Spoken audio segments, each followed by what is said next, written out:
वर्णिवेशरमणीय दर्शनं मन्दहासरुचिराननाम्बुजं पूजितं सुरनरोत्तमैर्मुदा धर्मनन्दनमहं विचिन्तये। असतो मा षड्गमय तमसो मा ज्योतिर्गमय मृत्युर्मा अमृतं गमय। ओम शांति शांति शांति। આજની જ્ઞાન સભાની અંદર પધારનારા બધા જ ભગવત ભક્તોને વેદાંતાચાર્ય પુરાણ ઇતિહાસ આચાર્ય એમ એ ફિલોસોફી શાસ્ત્રી રાકેશભાઈના હેતપૂર્વક જય સ્વામિનારાયણ। શાસ્ત્રોની અંદર ભગવત ભક્તિને એટલે કે ઉપાસનાને દ્રઢ કરવા માટે જ્ઞાન પણ અનિવાર્ય અંગ છે અને એટલે જ માટે શ્રુતિ ભગવદી પોતે કહે છે કે ઋતે જ્ઞાનાન મુક્તિ। તો આવું જે જ્ઞાન જે છે એ આત્મા અને પરમાત્માના વિવેક વિષયવાળું શાસ્ત્રજન્ય જાણવું। જ્ઞાન એટલે જાણવું। જ્ઞા ધાતુ પરથી જ્ઞાન શબ્દ જે છે નિષ્પન્ન થાય છે। જ્ઞાન અનેક પ્રકારનું છે, પરંતુ એ જ્ઞાનની અંદર સૌથી મહત્વનું કોઈ જ્ઞાન હોય તો એ આત્મા અને પરમાત્માનું છે ભક્તો। અને જે વ્યક્તિ સ્વસ્વરૂપ એટલે કે પોતાના આત્મ સ્વરૂપનું અને પરમાત્માના સ્વરૂપનું જ્ઞાન ધારણ કરતો હોય એવા જ વ્યક્તિને ઉપાસનાની અંદર અધિકાર છે। ભગવાન સ્વામિનારાયણ સત્સંગી જીવનના પ્રથમ પ્રકરણના 34મા અધ્યાયની અંદર પોતે કહી રહ્યા છે, તચ્ચ જ્ઞાનં દ્વિધા પ્રોક્તમ તત્રૈક જ્ઞાનમાત્મનઃ પરમાત્મ સ્વરૂપસ્ય જ્ઞાનમ ચ ઇત્ય પરમ મતમ। આ વચનથી ભગવાન સ્પષ્ટ રૂપે કહી રહ્યા છે કે જ્ઞાન જે છે એ બે પ્રકારનું છે અને જે વ્યક્તિને આત્મા અને પરમાત્માના સ્વરૂપનું જ્ઞાન હોય તે જ વ્યક્તિને ઉપાસના એટલે કે ભક્તિની અંદર અધિકાર છે, ઇતર કોઈને નથી। કારણ કે આત્મા અને પરમાત્માના સ્વરૂપનું જેને જ્ઞાન હોય એ વ્યક્તિ એ ભક્તિ માર્ગની અંદર ગમે એટલી વિપત્તિ આવે તો એ વિપત્તિની અંદર પણ એના મૂળ જે છે એ ક્યારેય પણ હાલતા નથી। વિપત્તિની અંદર પણ એ વ્યક્તિ જે છે એ સ્થિર રૂપે ઊભો રહીને આ પણ ભગવાન શ્રીમન નારાયણની કૃપા જ છે એવું સમજીને એ વિપત્તિને ગ્રહણ કરીને એનો સામનો કરતો રહે છે।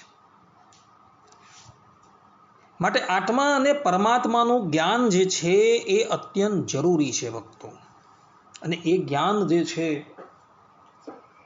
એ એવી રીતના પ્રાપ્ત ન થાય ગ્રંથોની અંદર લખેલું હોય અને તમે જઈને એને વાંચી લેવું તેનાથી એ જ્ઞાનની પ્રાપ્તિ થતી નથી ભક્તો। કારણ કે શ્રુતિ ભગવદી પોતે કહે છે કે તદ વિજ્ઞાનાર્થમ સ ગુરુમેવ અભિગચ્છેત સમિત્પાણિ શ્રોત્રિયમ બ્રહ્મનિષ્ઠ। કે આત્મા અને પરમાત્માના સ્વરૂપનું જ્ઞાન જે છે એ જાણવા માટે તમારે કોઈ શ્રોત્રિય અને બ્રહ્મનિષ્ઠ વ્યક્તિ હોય એની પાસે જવાનું છે અને એ વ્યક્તિ તમને જે પ્રમાણે ઉપદેશ આપે એવા એ આપ્ત પુરુષના વચનની ઉપર વિશ્વાસ રાખીને એના માર્ગદર્શન હેઠળ તમારે તમારું જીવન જે છે એ વ્યતીત કરવાનું છે।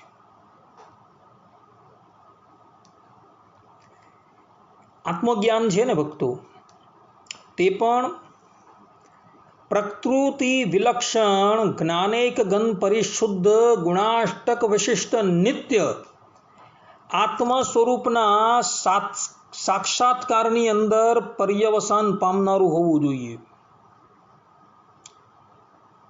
ખાલી મુખેથી હું આત્મા છું આત્મા છું આત્મા છું એવું રટન નહીં, પરંતુ સ્વસ્વરૂપના સાક્ષાત્કાર પર્યંતનું હોવું જોઈએ.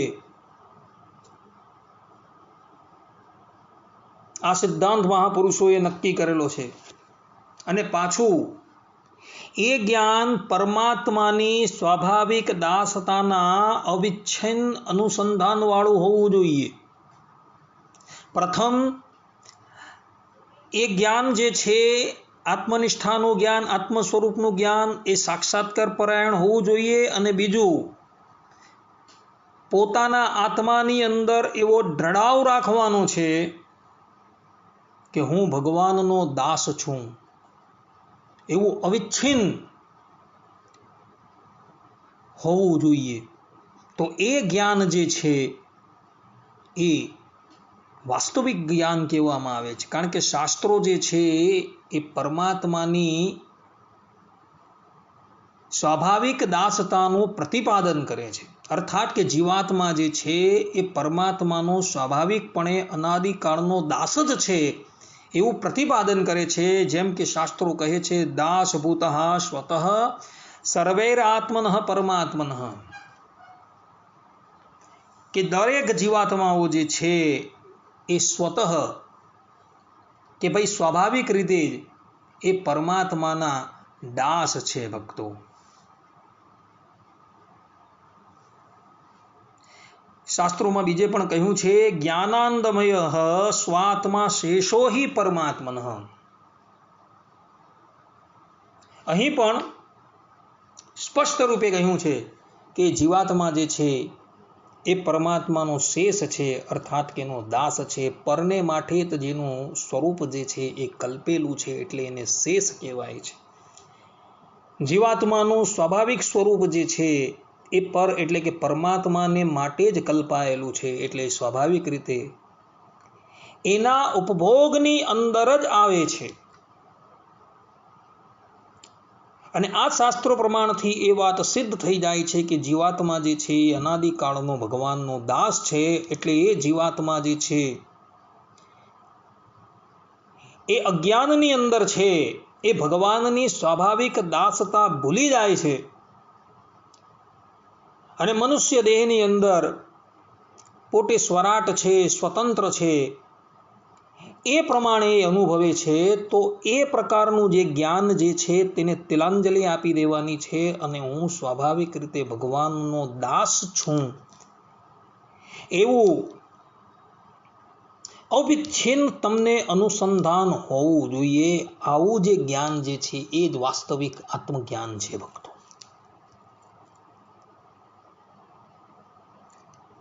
માટે એ જ્ઞાન જે છે એ ભક્તિના અંગભૂત છે. ભક્તો, ભક્તિ કરવાનો ઉદ્દેશ્ય એવો નથી કે અમે મુક્ત થઈને સ્વરાટ થઈ જઈએ, અર્થાત કે સ્વતંત્ર થઈ જઈએ, એવું નથી. ભક્તિ કરવાનો મુખ્ય ઉદ્દેશ્ય જે છે એ સ્વાભાવિક રીતે આ દેહની અંદર તો આપણે એ પરમાત્માનું સ્મરણ કરીએ છીએ, પરંતુ ભગવત ધામની અંદર જઈને પણ આપણે એ ભગવાનની દાસતા સ્વીકારીને આપણે ભગવાનની ભક્તિ કરવાની છે, સેવા કરવાની છે. ભક્તિ શબ્દની અંદર વ્યાકરણ પ્રમાણે ભજ ધાતુને એક તીન પ્રત્યય લગાવવાથી ભક્તિ શબ્દ સિદ્ધ થાય છે. ભજનો અર્થ થાય છે સેવા અને ટીનનો અર્થ થાય છે પ્રેમ. પ્રેમપૂર્વક જે ભગવાનની સેવા કરવી એ જ ભક્તિ છે. તો ભગવાનને વિશે આપણું જે દાસપણું જે છે એ આ મનુષ્ય લોક પૂરતું જ નથી, પરંતુ આપણે ભગવાનના નિત્ય ગોલોકની અંદર જઈએ છીએ ત્યાં પણ ભગવાનનું પાર્ષદપણું પ્રાપ્ત કરીને આપણે એ ભગવાનની સેવા જ કરવાની છે.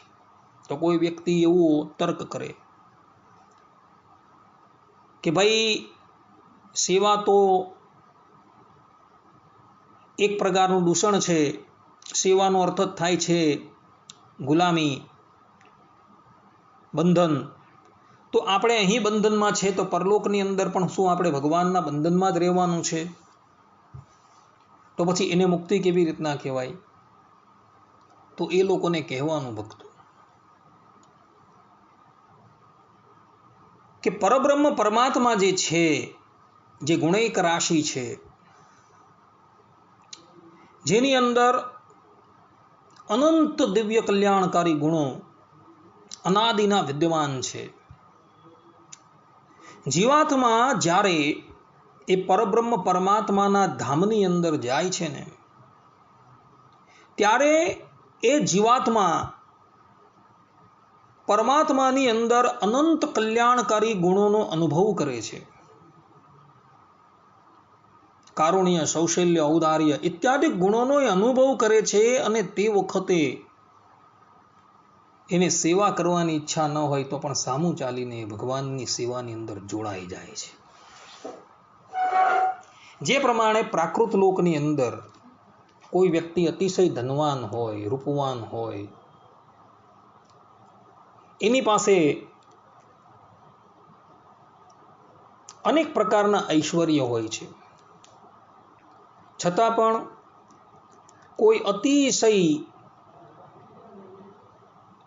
ફકીર જેવા સાધુ સંત હોય કે જેની અંદર અતિશય ગુણો હોય છે, તો એ ધનવાન વ્યક્તિ જે છે એ ફકીર જેવા જે સાધુ જે છે તેના ગુણ તરફ આકર્ષિત થઈ જાય છે અને એની પાસે જઈને કહે છે કે મહાત્મા કંઈક સેવા હોય તો કહો મને.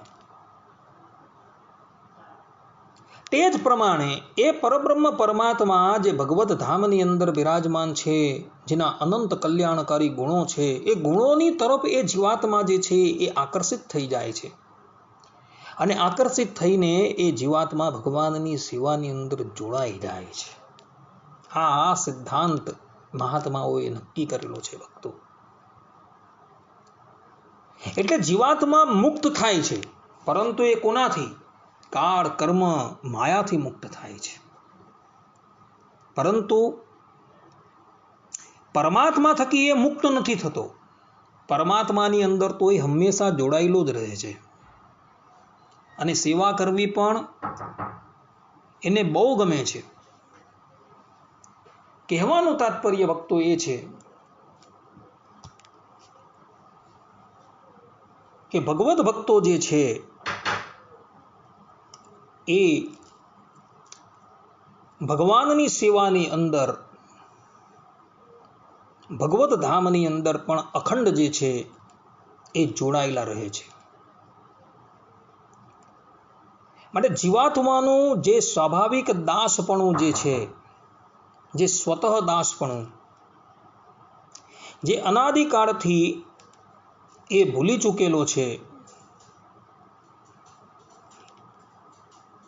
એ જીવાત્મા પોતાનું સ્વાભાવિક દાસપણું પુનઃ પ્રાપ્ત કરે એટલે માટે એને આત્મજ્ઞાન અને પરમાત્માનું જ્ઞાન જરૂરી છે. ને એટલે જ માટે